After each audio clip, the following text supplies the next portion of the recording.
in Zimbabwe, these hills are really not remarkable in themselves. These hills are said to be the one place in Africa where the Chitauri have been seen.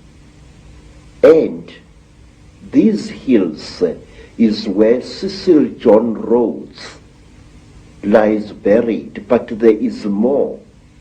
You must visit this place at one time. Amongst the rocks on the Matopo Mountains, you find a species of lizard which you don't find anywhere in Africa or the world. A species of lizard which responds to the call of a human being.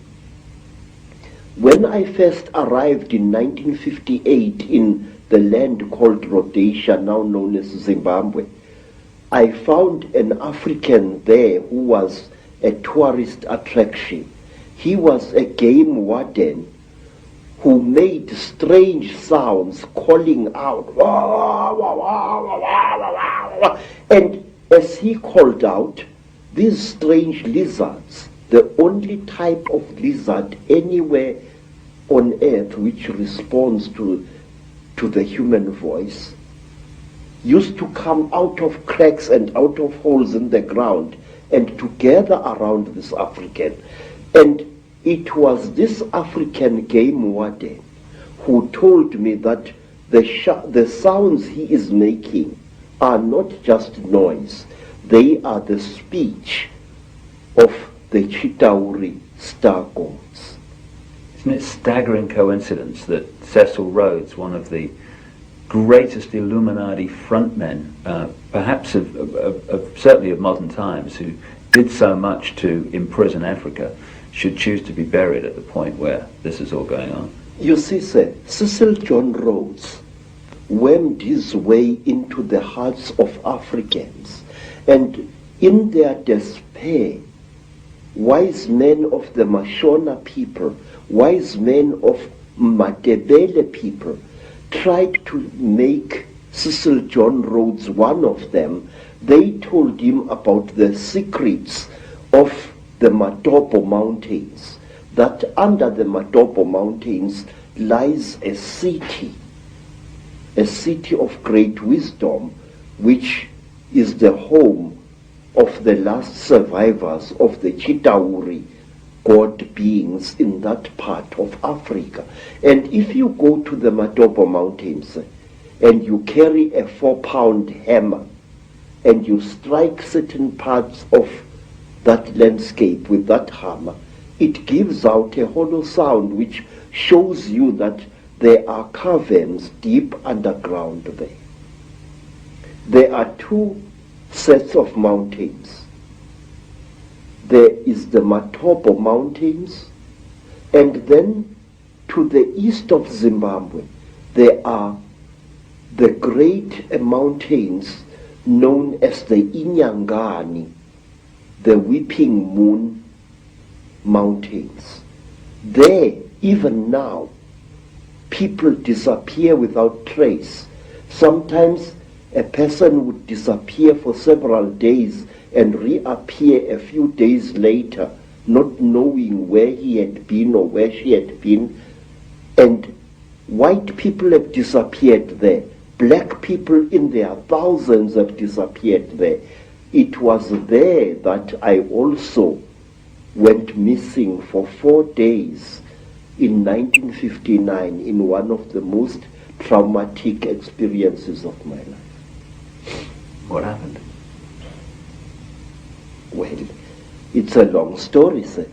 My teacher, Elizabeth Moyo, had sent me to get a special herb which grows only on the foothills of those mountains.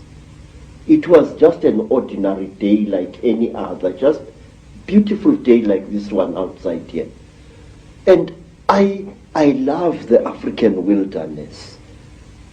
I'm at home in the bush, especially in the days when I was still in good health. I love the animals. I love their smell, and I love the smell of the vegetation. And I was looking for this herb when all of a sudden a bright blue mist fell all around me. It took me some time to react to this strange thing. It was a hot day, and all of a sudden the temperature around me dropped. It was as if I was on the slope of a very cold mountain, but it was a warm day. And then the next moment I was in what appeared to be a metal-lined tunnel, a caving tunnel, and I was lying on what looked like a workbench, a very large workbench of some kind. You know, an iron table which an engineer or somebody working with metal would use for welding and cutting metal upon. But this workbench was very brightly polished. And there I was lying there with my trousers missing and only my khaki shirt, when I saw again through what appeared to be like blue mist a number of moving objects, which at first I thought were dolls. And these objects were moving towards me. I noticed with mild surprise that they were very thin, short, human-like creatures with very, very large melon-shaped heads. The creatures had no noses, as human beings have. They had only small little holes on either side of where the nose would be, and their mouths were like knife cuts at the bottom of their faces. And these creatures were coming towards me. In color, they were gray, like certain types of fish, and they wore silvery gray garments which reached up to their necks and up to their wrists. I couldn't see whether they were wearing boots or not at that time.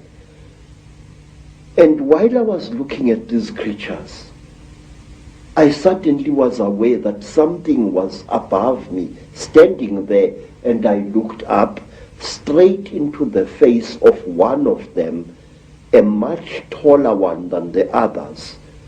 And this creature was wearing a garment like a tight-fitting overall without any buttons or anything, which reached up to its neck, but its wrists were bare. I noticed that the creatures had very long fingers. Its fingers had and each of its fingers had an extra joint, and it ended in a claw, a black claw like that of a chicken or a certain kind of bird, and that its thumb was not here, but here in the middle of the hand. And this thing was standing above my head and looking down at me, and I was looking at its eyes, which were very strange indeed. It was as if it was wearing plastic goggles over its eyes. I could see its eyes inside these tinted goggles, and it had holes on either side here, but it had no nose as I have. Its jaws were very small, and its mouth was a slit with tiny little scale-like things where its lips should be. And the creature carried a horrible smell on it. I can't describe that smell. It was a metallic, chemically